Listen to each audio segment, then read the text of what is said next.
بسم اللہ الرحمن الرحیم۔ السلام علیکم۔ آج جماعت نہم میں ہم نظم حمد کریں گے اور اس کے شاعر ہیں الطاف حسین حالی۔ عزیز طالبات، میں نے آپ کو الطاف حسین حالی کا تعارف جو پہلے بتا دیا تھا، پھر بھی آپ کی ذرا دہرائی کے لیے میں ان کے تعارف کو ذرا ایک بار پھر آپ کے سامنے بتاؤں گی۔ الطاف حسین حالی۔ عزیز طالبات، الطاف حسین حالی 1837 کو پیدا ہوئے اور ان کی وفات 1914 میں ہوئی۔ خواجہ الطاف حسین حالی پانی پت میں پیدا ہوئے۔ ان کے والد کا نام خواجہ ایس بخش تھا۔ حالی نے بچپن ہی سے قرآن حفظ کر لیا تھا۔ ابتدائی تعلیم پانی پت میں ہی حاصل کی۔ وہ نواب مصطفیٰ خان شیفتہ کے بچوں کے اتلیق بھی رہے۔ اتلیق کہتے ہیں استاد کو۔ شیفتہ کے علم و ادب سے انہوں نے بھرپور فائدہ اٹھایا۔ غالب کی شاگرد بھی رہے اور محمد حسین آزاد کے ساتھ مل کر انہوں نے جدید مشاعروں کی بنیاد ڈالی۔ الطاف حسین حالی کے بارے میں یہ بھی کہا جاتا ہے کہ سر سید کی اصلاحی تحریک سے متحرک ہوئے اور اس کے سرگرم رکن بھی رہے، اور سر سید کی فرمائش پر ایک نظم مد جزر اسلام لکھی جو مسدس حالی کے نام سے مشہور ہوئی۔ حالی کے ایک ایسے ادیب ہیں جنہیں قدرت نے بہت سی صلاحیتیں دے کر پیدا کیا ہے۔ وہ بیک وقت نثر نگار، اعلیٰ شاعر، با اعتبار سوانح نگار، بہت بڑے نقاد تھے۔ وہ سر سید کے ہم خیال اور ان کی اصلاحی تحریکوں کے پرجوش مبلغ تھے۔ سادگی، سلاست، مقصدیت، بے ساختگی اور مدنگاری ان کی نثر کی اہم خصوصیات ہیں۔ حالی کو جو ایک چیز اردو ادب میں سب سے منفرد مقام عطا کرتی ہے وہ ان کی تنقید نگاری ہے۔ حالی کو اردو کا پہلا باقاعدہ تنقید نگار تسلیم کیا جاتا ہے۔ انہوں نے تنقید کو ذاتی پسند ناپسند کے جال سے نکالا اور اپنی تصنیف مقدمہ شعر و شاعری میں تنقید کے ایسے اصول مقرر کیے جو آج بھی اردو ادب میں سنگ میل کی حیثیت رکھتے ہیں۔ ان کی انشا ان کی نثر پر سر سید کا اثر بہت گہرا ہے۔ ان کی تحریر میں اصلاحی جذبہ کار فرما ہے۔ وہ بے مقصد انشا پردازی کے قائل نہیں۔ جس طرح ان کی نثر ہے اسی طرح انہوں نے شاعری میں بھی اپنا ایک اعلیٰ مقام پایا ہے، اور جو چیزیں وہ سامنے دیکھتے تھے ان کو اپنے الفاظ میں ڈالنے کی بھرپور کوشش کرتے تھے۔ ان کی اہم تصانیف میں حیات سعدی، یادگار غالب، حیات جاوید نامہ، مقدمہ شعر و شاعری، طبقات العرض وغیرہ قابل مشہور ہیں۔ اب بیٹا ہم سب سے پہلے پڑھیں گے کہ حمد۔ ان کی سب سے جو پہلی نظم ہے حمد۔ اب ہم یہ جانیں گے کہ حمد ہوتی کیا ہے۔ حمد ایک عربی زبان کا لفظ ہے جس کے معنی ہے تعریف کے۔ اللہ کی تعریف میں کہی جانے والی نظم کو حمد کہتے ہیں۔ حمد باری تعالیٰ کئی زبانوں میں لکھی جاتی ہے اور اس میں عربی، فارسی، کھوار اور اردو زبان میں اکثر دیکھی جا سکتی ہے۔ حمد کو انگریزی میں حمد کہتے ہیں۔ ویسے رب کی تعریف ہر زبان میں اور ہر مذہب میں پائی جاتی ہے۔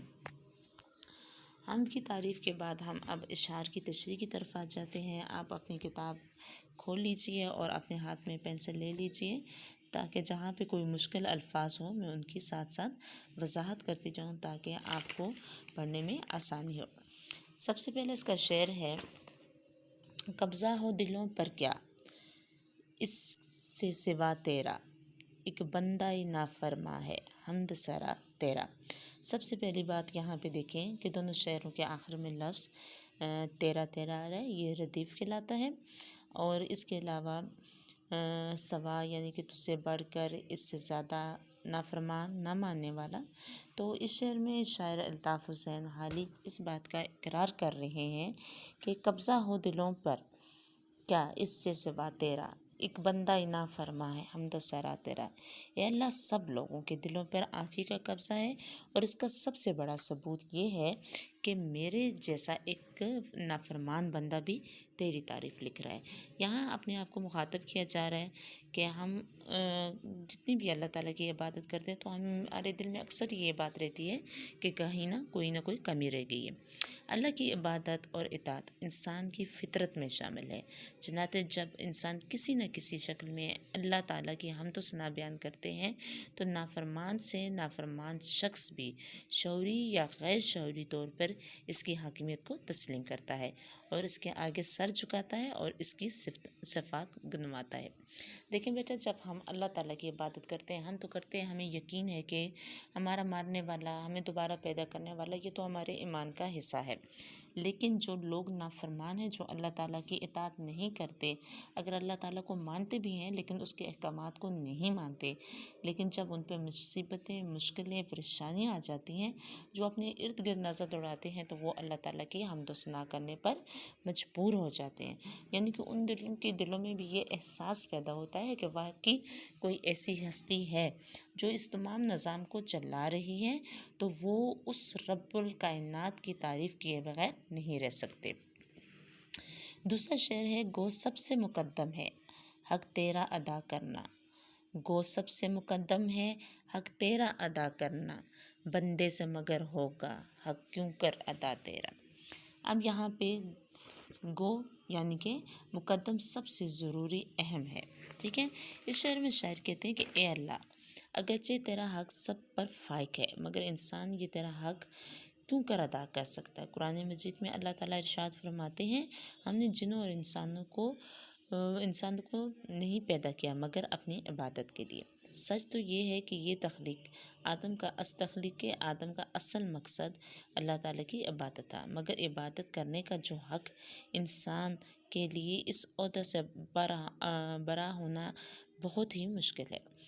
شیطان نے اسے گمراہ کرنے کی قسم کھا رکھی ہے۔ اسے گمراہ کرنے کے لیے اس نے رنگین، دلکش اور گمراہ کن نظاروں کا جان بچا رکھا ہے۔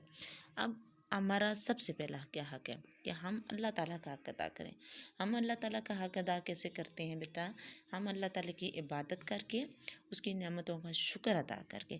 لیکن یہاں پہ شاعر یہ کہہ رہے ہیں کہ اے میرے اللہ، ہم تیرا شکر ادا کیسے کریں؟ کیونکہ اللہ تعالیٰ نے انسان کو اتنی بے شمار نعمتیں عطا کی ہیں، وہ اس بات پہ عاجز ہے کہ وہ کس کا نعمت کا شکر ادا کریں۔ آپ سب سے بڑی جو لیتی ہیں نا مثال، آپ اس کی لے لیں کہ ہم جو یہ سانس لیتے ہیں، ٹھیک ہے، ایک سیکنڈ کے لیے، ایک سیکنڈ، ایک پلک جھپکنے کے لیے اگر یہ سانس رک جائے تو ہماری کیا کیفیت ہو سکتی ہے۔ ہم اس نعمت کا ہی اللہ تعالیٰ کے آگے شکر ادا نہیں کر سکتے۔ تو شاعر کہتے ہیں کہ ہمارا تو سب سے پہلا حق ہے یہ کہ اے اللہ، ہم تیرا حق ادا کریں، لیکن ہم اس حق کو ادا کرنے سے عاجز ہیں۔ جیسے قرآن میں اللہ تعالیٰ نے فرمایا ہے کہ ہم نے جنوں اور انسانوں کو صرف اور صرف اپنی عبادت ہی کے لیے پیدا کیا ہے۔ جب عبادت کے لیے پیدا کیا، یہ دنیا ایک امتحان گاہ ہے۔ اب اس امتحان گاہ میں ہمیں اللہ تعالیٰ کے حق ادا کرنے ہیں، اور ہمیں حق ادا کرنے سے کون گمراہ کر رہا ہے؟ شیطان ہمیں مختلف کاموں میں مشغول کر دیتا ہے۔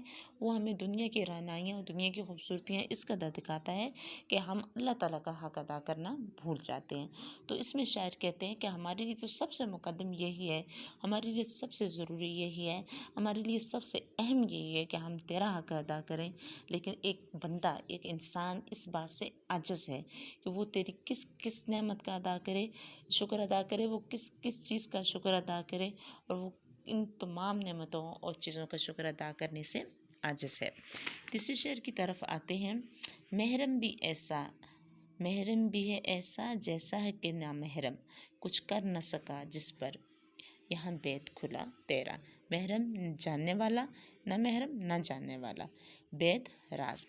اچھا جی، اس شعر میں شاعر کہتے ہیں کہ اے اللہ، تیری حقیقت کو جاننے والے اور نہ جاننے والے دونوں ہی برابر ہیں، کیونکہ جس شخص پہ تیرا راز ظاہر ہو گیا وہ کچھ نہیں کہہ سکا۔ بڑے بڑے دانا، فلسفی یہ سمجھنے سے قاصر ہیں کہ وہ کیا چیز ہے کہ اللہ تعالیٰ کو ہم صرف اس کی قدرتوں سے پہچانتے ہیں۔ ظاہر ہے اتنی وسیع کائنات تخلیق کرنے والی کوئی ہستی تو ہے، بس وہی خدا ہے۔ اب نہ جاننے والے اور جاننے والے، اب مسلمانوں کی جہاں تک بات آ جاتی ہے، مسلمان آگے جاننے والے۔ ہم اللہ تعالیٰ کو جانتے ہیں، ہم اس کے احکامات کو پہچانتے ہیں، ہم اس کے رسول پہ یقین رکھتے ہیں، ہم روز قیامت دوبارہ جی اٹھنے پر یقین رکھتے ہیں، ہم تقدیروں پہ ایمان رکھتے ہیں۔ یہ ہمارا ایمان ہے کیونکہ ہم محرم ہیں، ہم اللہ تعالیٰ کے احکامات کو پہچانتے ہیں۔ اب ادا کرنے میں ہم سے کوتاہی ہو جاتی ہے، تو اللہ تعالیٰ سے ہماری ہمیشہ یہی دعا ہے کہ اللہ ہمیں ان کوتاہیوں سے محفوظ رکھے۔ لیکن نہ محرم، اب جو شخص اللہ تعالیٰ کی وحدانیت کو تو جانتا ہے، اس کے احکامات پر پوری پیروی نہیں کرتا، اس کے احکامات کو نہیں مانتا، جیسے ہم غیر مسلموں کی بات لے لیتے ہیں. اب وہ شخص ایک تو جاننے والا ہو گیا جس کو سارے احکامات کا پتہ ہے، اور ایک وہ شخص ہے جس کو اس کے احکامات کا نہیں پتہ. جب اس پر اللہ تعالیٰ کے راز کھل جاتے ہیں، وہ اللہ تعالیٰ کے رازوں کو پہچان لیتا ہے، تو اللہ تعالیٰ کے ہاں اس کا درجہ بہت زیادہ بڑھ جاتا ہے. یعنی کہ جس کے سامنے اللہ تعالیٰ کے راز کھل جاتے ہیں، جو اللہ تعالیٰ کو پہچان لیتا ہے، اس کے احکامات کی پیروی کو جان لیتا ہے، اور اس پیروی کے بدلے میں جو اللہ تعالیٰ کے انعامات کو وہ سمجھ لیتا ہے، تو وہ کچھ بھی کہنے سے قاصر ہوتا ہے، اور اس کا درجہ اس جاننے والے سے بڑھ جاتا ہے. ٹھیک ہے، یہ نشار کی تشریح تھی بیٹا، ان کو آپ سن لیں، جہاں سے سمجھ نہ آئے تو مجھ سے دوبارہ پوچھ لیں. شکریہ.